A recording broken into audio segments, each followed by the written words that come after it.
Είναι ο νερόμουλος εδώ, Αυτό γίνεται με το νερό. Το νερό έρχεται από το εκκλησάκι της Αγιατοδώρας πάνω, γύρω με αυλάκι συμμετέχει και έρχεται εδώ και μέσα σε ένα μεγάλο σωλήνα. Κατεβαίνει κάτω, όσο κατεβαίνει ο σωλήνας στενεύει για να λειτουργεί πίεση.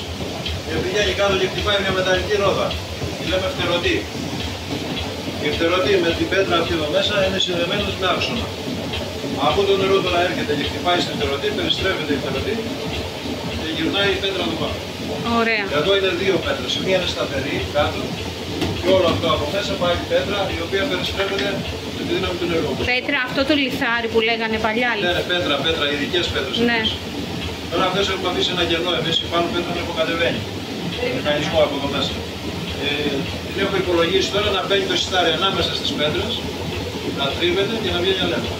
Ωραία. Πείτε μου και λίγο που βρισκόμαστε. Εδώ βρισκόμαστε στην Αγία Θεοδώρα. Βάστα Αρκαδίας λοιπόν. Βάστα Αρκαδίας.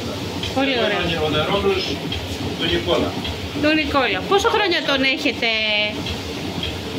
το νερό? Αυτός είναι πολύ παλιός, από 150 με 180 χρόνια υπολογίζεται.